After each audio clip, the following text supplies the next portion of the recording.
আজি 3:25 মানৰ পৰা শাৰী পাতি আছোঁ আৰু মোৰ ল'ৰাক ইয়াতে এডমিশ্যন দিম বুলি ভাবিছোঁ। মোৰ ডাঙৰ ল'ৰাও ইয়াত পঢ়ি যোৱা, শিক্ষা আমি ভালেই পাইছোঁ, মোৰ ডাঙৰ ল'ৰাৰ পৰাও ভাল পাইছোঁ, সেইটো কাৰণে মই সৰু ল'ৰাকো ইয়াতে দিম বুলি ভাবিছোঁ। আৰু মোৰ ডাঙৰ ল'ৰাই ইয়াতে ভাল শিক্ষা পাই গৈছে সেইকাৰণে মোৰ সৰু ল'ৰাকো মই ইয়াতে দিম বুলি ভাবিছোঁ। ইয়াৰ শিক্ষা ব্যৱস্থাটো বহুত ভাল আৰু তাতে কি আমাৰ এতিয়া শিক্ষাগুৰুসকলে আমাৰ অভিভাৱকক সদায় সংস্পৰ্শটো ৰখায় আৰু আজিকালি ধৰি লওক ইংৰাজী মাধ্যমবিলাকত ল'ৰা ছোৱালী বহুত দিছে, কিন্তু অসমীয়া মাধ্যমটো ধৰি লওক আমাৰ পিছপৰা নিচিনা হৈ গৈ আছে। আৰু আমি আমাৰ অসমীয়া সংস্কৃতিটো কেনেকৈ আগবঢ়াই নিব লাগে, অসমীয়া ভাষাটো কেনেকৈ আমি আগবঢ়াই নিব লাগে, পৃথিৱীৰ ভিতৰত বৃহত্তম যাতে এটা ভাষা হয়, সেইকাৰণে মই মোৰ ল'ৰাটো সদায় এইখন স্কুলত আৰু ল'ৰা ছোৱালী হোৱাটো মই বিচাৰোঁ। শিক্ষা ব্যৱস্থাটো ভাল আৰু অসমীয়া ভাষাটো সদায় যাতে সকলোৱে চিনি পায়, যাতে আজি আমেৰিকাতো গৈ পিনি যাতে আমাৰ অসমীয়া ভাষাটো ধৰি লওক মাক দেউতাকে ক'ব পাৰে যে আমাৰ অসমীয়া ভাষাটো গোটেই পৃথিৱী বিখ্যাত হৈ আছে। সেই কথাটোৰ কাৰণে মই ফৰ্ম আপোনাৰ কাইলৈ ৰাতিপুৱা 9 বজাত দিম বুলি কৈছে। ভাল বুলি কোৱা শুনিছোঁ, সেইকাৰণে শিক্ষাগুৰুটো বহুত ভাল আৰু পৰিৱেশ পাতিটো বহুত ভাল, কাৰণ ল'ৰা ছোৱালী ভাল এটা হোৱাটো আমিও বিচাৰোঁ। সেইকাৰণে আমি ইয়াত চবেই লাইন পাতি আছোঁ, গোটেই গাৰ্জেনে আহি। সংস্কাৰটো বহুত ভাল, পঢ়া শুনা বহুত গুৰুত্বভাৱে লয়, কাৰণ কোনো ল'ৰা ছোৱালী মাক বাপেকে নিবিচাৰে বেয়া হোৱাটো। আমিও সেইটো বুলি ভাবি ইয়াত দিছোঁ, ভাল বুলি শুনিছোঁ, কাৰণ স্কুলখন বহুত পুৰণি হয়। আমাৰ শিৱসাগৰত 1882 চনতে স্থাপিত হোৱা 1 নং প্ৰাইমেৰী প্ৰাথমিক বিদ্যালয়, যাক এসময়ত সকলোৱে দুখীয়া স্কুল বুলি কৈছিলে। ইয়াতে শিক্ষালৈকে এসময়ত বহুত গৌৰৱৰ কথা আছিলে যে ইয়াত যদি কোনোবা ল'ৰা ছোৱালী পঢ়ে তেতিয়াহ'লে মাক দেউতাকে গৌৰৱ কৰিছিল যে মোৰ ল'ৰাটো দুখীয়া স্কুলত পঢ়ে।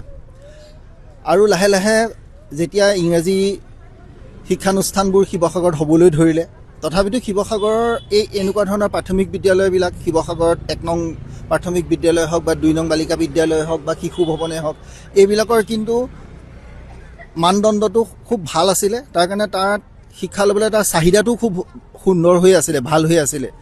কিন্তু লাহে লাহে লাহে লাহে আৰু ইংৰাজী স্কুল যেতিয়া বৃদ্ধি পালে তেতিয়া অলপমান কমিছিলে।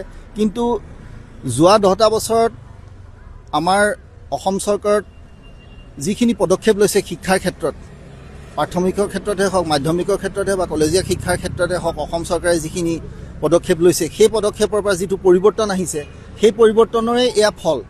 আজি মাক দেউতাকে গোটেই ৰাতিটো এখন ফৰ্মৰ কাৰণে নিজৰ ল'ৰা বা ছোৱালীজনীৰ ইয়াত এডমিশ্যন দিবলৈ এখন ফৰ্মৰ কাৰণে তেওঁলোকে আজি গোটেই ৰাতিটো ৰ'ব আৰু কাইলৈ ৰাতিপুৱা প্ৰথম ফৰ্মখন ল'বলৈ তেওঁলোকে বিচাৰিছে। আৰু ফৰ্ম বহুত সীমিত, সেইকাৰণে ইয়াতে মাক দেউতাক বহুতবিলাক আহে।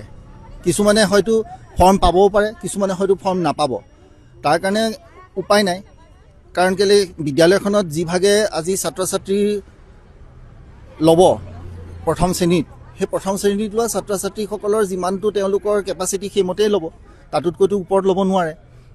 এতিয়া সেইকাৰণে অভিভাৱকসকল নিজে উপজাচি আহিছে যাতে তেখেতসকলৰ ল'ৰা ছোৱালী অন্ততঃ 1 নং টাউন প্ৰাথমিক বিদ্যালয়ত ছিট পায়। সেয়ে তেওঁলোকলৈ মোৰ শুভেচ্ছা যাচিছোঁ। আৰু এইদৰে অসম চৰকাৰে কৰা বিভিন্ন ধৰণৰ পদক্ষেপ শিক্ষাৰ ক্ষেত্ৰত যিখিনি কৰিছে আৰু আগুৱাই যাওক আৰু কৰক। মই মাননীয় মুখ্যমন্ত্ৰী ডক্টৰ হিমন্ত বিশ্ব শৰ্মাক আৰু শিক্ষামন্ত্ৰীক ৰণোজ পেগু ডাঙৰীয়াকো এই হেঁপাহতে শুভেচ্ছা যাচিছোঁ, যাতে এইদৰে শিৱসাগৰৰ নিচিনাকৈ অসমৰ বিভিন্ন জিলাত এনেকুৱা ধৰণৰ প্ৰাথমিক বিদ্যালয় হওক বা উচ্চতৰ মাধ্যমিক বিদ্যালয় হওক, এইবিলাক আকৌ আগৰ দৰে ঠন ধৰি উঠক। ইংৰাজী শিক্ষাৰ প্ৰতি যিসকল ছাত্ৰ ছাত্ৰীয়ে ধাউতিৰে আগবাঢ়িছিলে, সেইসকলে উভতি আহি অসম চৰকাৰত অসমীয়া শিক্ষা, অসমৰ শিক্ষা মাধ্যমটোক তেওঁলোকে লৈ পেলাই ইয়াৰ পৰা শিক্ষিত হওক।